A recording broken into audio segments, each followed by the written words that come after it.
ನಮ್ಮ ರಾಷ್ಟ್ರದ ಹಿರಿಯ ನಾಯಕರು, ನಮ್ಮ ನೆಚ್ಚಿನ ಪ್ರಧಾನಮಂತ್ರಿಗಳು, ಕಾಂಗ್ರೆಸ್ ಪಕ್ಷದ ಅಧ್ಯಕ್ಷರಾಗಿ ಸೇವೆಯನ್ನು ಮಾಡಿದಂಥವ್ರನ್ನ 92ನೇ ವಯಸ್ಸಿನಲ್ಲಿ ಕಳ್ಕೊಂಡಿದ್ದೇವೆ. ಅಬ್ದುಲ್ ಕಲಾಂ ರವರು ಈ ದೇಶದ ಪ್ರಧಾನಮಂತ್ರಿ ಮಾಡಬೇಕು ಅಂತ ಹೇಳಿ ಸೋನಿಯಾ ಗಾಂಧಿ ಅವರಿಗೆ ಆಹ್ವಾನಿಸಿದಾಗ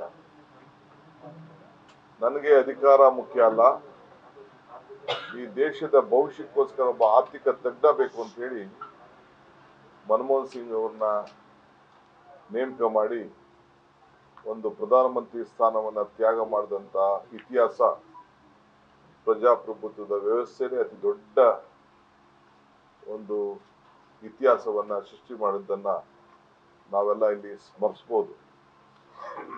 ಒಬ್ಬ ಸರಳತೆ, ಒಂದು ದೊಡ್ಡ ಹೆಸರು, ಒಂದು ಮಾತು ಕೂಡ ಬಹಳ ಮೃದುವಾದಂತ ಮಾತು, ಯಾವಾಗಲೂ ಕೂಡ ಗಾಂಭೀರ್ಯತೆ, ಪ್ರಾಮಾಣಿಕತೆ, ಆಡಳಿತದಲ್ಲೂ ಕೂಡ ಈ ದೇಶವನ್ನ ಎಲ್ಲ ರಂಗದಲ್ಲೂ ಕೂಡ ಆಂತರಿಕವಾದ ವಿಚಾರ ಇರ್ಬೋದು, ಹೊರಗಡೆ ದೇಶಗಳ ಜೊತೆ ಇರುವಂತಹ ಒಂದು ಸಂಬಂಧ ಇರ್ಬೋದು, ಮತ್ತು ಅವರ ಕಾಲದಲ್ಲಿ ಕೊಟ್ಟಂತ ಅನೇಕ ಕಾಯ್ದೆಗಳು ಇವತ್ತು ನಾವೇನು ಬಡವರಿಗೋಸ್ಕರ ಮನ್ರೇಗಾ ಅಂತ ಏನು ನಾವು ನಮ್ಮ ಹಳ್ಳಿಲಿ ಗ್ರಾಮೀಣ ಪ್ರದೇಶದ ಬದುಕಿನಲ್ಲಿ ಉದ್ಯೋಗ ಗ್ಯಾರಂಟಿಯನ್ನ ಸೃಷ್ಟಿ ಮಾಡಿದ್ದೇವೆ. ಒಬ್ಬ ಆರ್ಥಿಕ ತಜ್ಞ ಬಡವರ ಬದುಕಿನ ಬಗ್ಗೆ ಒಂದು ರೂಪವನ್ನ ಕಲಿಸಿಕೊಟ್ಟಂತ ಒಬ್ಬ ಹಿರಿಯ ನಮ್ಮ ನಾಯಕರು.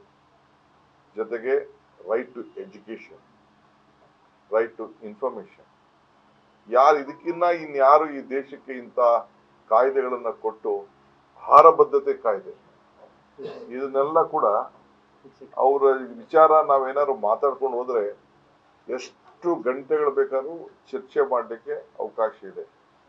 ಎಲ್ಲ ವರ್ಗದ ಜನರಿಗೆ ಇವತ್ತು ರೈತರಿಂದ ಹಿಡಿದು ರೈತರಿಗೆ ಸಾಲ ಮನ್ನಾ ಮಾಡಿದಂತ ಒಂದು ದೊಡ್ಡ ಇತಿಹಾಸ ಸೃಷ್ಟಿ ಮಾಡಿ, ಅದು ನ್ಯಾಷನಲೈಸ್ ಬ್ಯಾಂಕ್ ಅಲ್ಲಿ ನಾವು ಬರೀ ಬೇರೆಯವ್ರಿಗೆ ಮಾತ್ರ ನಾವು ಮನ್ನಾ ಮಾಡೋದಲ್ಲ, ರೈತರಿಗೂ ಕೂಡ ನಾವು ಸಹಾಯ ಮಾಡಬೇಕು ಅಂತೇಳಿ ತೀರ್ಮಾನ ಮಾಡೋದನ್ನ ನಾವು ಯಾರು ಕೂಡ ಮರಲಿಕ್ಕೆ ಸಾಧ್ಯ ಇಲ್ಲ. ವಿಶೇಷವಾಗಿ ನಗರಗಳಿಗೂ ಕೂಡ ಜವಾಹರ್ಲಾಲ್ ನೆಹರು ಅವರ ಹೆಸರಲ್ಲಿ ನರಮ್ ಅಂತೇಳಿ ಒಂದು ಕಾರ್ಯಕ್ರಮವನ್ನೇ ರೂಪಿಸಿ ಬೆಂಗಳೂರು, ಈ ನಮ್ಮ ರಾಜ್ಯಕ್ಕೆ ನೀವು ಹೇಳೋದಾದ್ರೆ ಎಲೆಕ್ಟ್ರಾನಿಕ್ ಸಿಟಿಯಿಂದ ಫ್ಲೈಓವರು, ನೆಲಮಂಗಲ ಇಂದ ಫ್ಲೈಓವರು, ಏರ್ಪೋರ್ಟ್ ಇಂದ ಫ್ಲೈಓವರು, ನಮ್ಮ ಇದ್ರ ರೋಡು, ಕೋಲಾರ ರೋಡು, ಇವೆಲ್ಲ ಕೂಡ ಬೆಂಗಳೂರು ನಗರಕ್ಕೆ ಇಷ್ಟು ನೀವು ಶಕ್ತಿ ಕೊಡ್ತಾ ಇದ್ದೀರಿ, ಇಷ್ಟು ಆರ್ಥಿಕವಾದಂತಹ ಸಹಾಯ ಮಾಡ್ತಾ ಇದ್ದೀರಿ ಬೆಂಗಳೂರು ನಗರಕ್ಕೆ ಅಂತೇಳಿ ಅತಿ ಹೆಚ್ಚು ಬೆಂಗಳೂರು ನಗರವನ್ನ, ಕರ್ನಾಟಕ ರಾಜ್ಯವನ್ನ ಪ್ರೀತಿ ಮಾಡಿದಂತ ನಮ್ಮ ಪ್ರಧಾನಮಂತ್ರಿಗಳನ್ನ ನಾವು ಮರೀಲಿಕ್ಕೆ ಸಾಧ್ಯ ಇಲ್ಲ. ಇವತ್ತು ನಾವು ಒಂದು ದೊಡ್ಡ ಐತಿಹಾಸಿಕವಾದಂತಹ ಸಭೆಯನ್ನ ಇಟ್ಟಿದ್ದು ತಾವೆಲ್ಲ ಗಮನಿಸಿದ್ರಿ.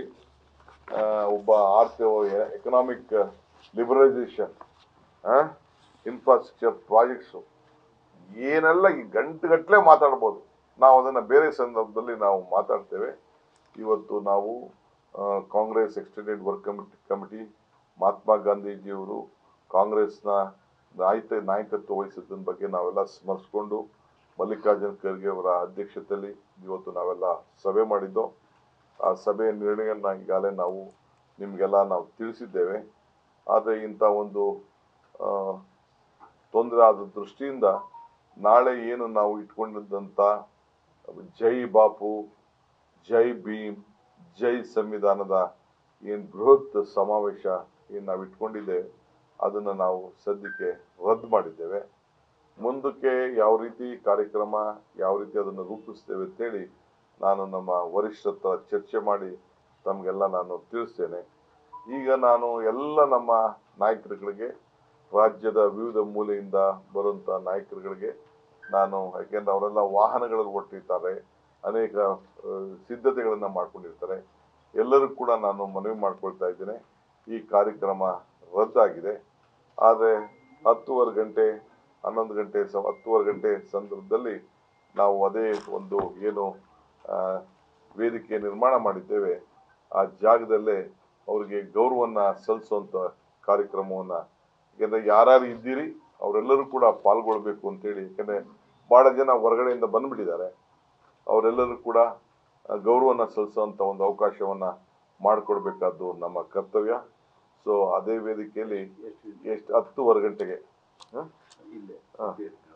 ಬೆಟರ್ 10:30 10:30 ಬೆಟರ್, ಒಂದು ಹಾಫ್ ಅನ್ ಅವರ್ ಬೇಕಾದ್ರೆ 10:15 ಗಂಟೆಗೆ ನಾನು ಎಲ್ಲ ನಾಯಕರುಗಳು ಯಾರು ಬೆಂಗಳೂರಿಂದ ಬಂದಿದ್ದೀರಿ, ಹೊರಗಡೆಯಿಂದ ಬಂದಿದ್ದೀರಿ, ರಾಜ್ಯದ ಮೂಲೆಯಿಂದ ಬಂದಿದ್ದೀರಿ, ತಾವಿದ್ದು ಆ ಒಂದು ಸಭೆಯಲ್ಲಿ ಗೌರವವನ್ನು ಸಲ್ಲಿಸುವಂಥ ಒಂದು ಸಭೆಯಲ್ಲಿ ತಾವೆಲ್ಲ ಪಾಲ್ಗೊಳ್ಬೇಕು ಅಂಥೇಳಿ ನಾನೆಲ್ಲರೂ ಕೂಡ ನಾವು ಪ್ರಾರ್ಥನೆಯನ್ನು ನಾವು ಮಾಡ್ತಾ ಇದ್ದೇವೆ.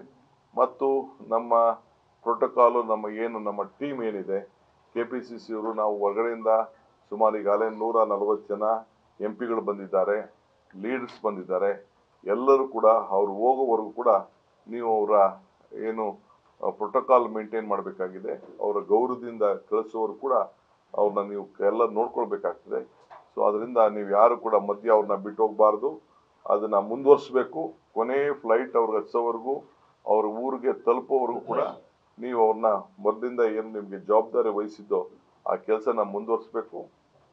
ಮತ್ತು ನಾವು ಈಗಾಗಲೇ ಇಂಡಿಗೋ ಅವ್ರ ಹತ್ರ ಮಾತಾಡ್ತಾ ಇದ್ದೀನಿ, ದೆಹಲಿಗೂ ಕೂಡ ನಾನು ಮಾತಾಡ್ತಾ ಇದ್ದೀನಿ. ಸಾಯಂಕಾಲ 5 ಗಂಟೆ ಇದ್ದಂಥ ಫ್ಲೈಟನ್ನು ಪ್ರಿಪೋರ್ ಮಾಡಲಿಕ್ಕೆ ಪ್ರಯತ್ನವನ್ನು ನಾವು ಮಾಡ್ತಾ ಇದ್ದೇವೆ. ಅದು ಸದ್ಯದಲ್ಲೇ ನಾನು ಎಲ್ಲರಿಗೂ ಕೂಡ ತಿಳಿಸ್ತೇನೆ, ನಿಮ್ಮೆಲ್ಲರೂ ಕೂಡ ತಿಳಿಸ್ತೇನೆ. ಸಂಬಂಧಪಟ್ಟಂಥ ಎಲ್ಲ MPs ಯಾರು ಇಲ್ಲಿದ್ದಾರೆ, ವರ್ಕಿಂಗ್ ಕಮಿಟಿ ಮೆಂಬರ್ಸ್ ಯಾರಿದ್ದಾರೆ, PCC ಪ್ರೆಸಿಡೆಂಟ್ಸ್ ಯಾರಿದ್ದಾರೆ, ವಿಶೇಷವಾದ ನಮ್ಮ ಕಾರ್ಯದರ್ಶಿಗಳು ಯಾರು ಇಲ್ಲಿ ಇದ್ದಾರೆ, ಎಲ್ಲರಿಗೂ ಕೂಡ ನಮ್ಮ ಚೀಫ್ ಮಿನಿಸ್ಟರ್ಸ್ಗೆ ಗೊತ್ತೇ ಆಗ್ತದೆ.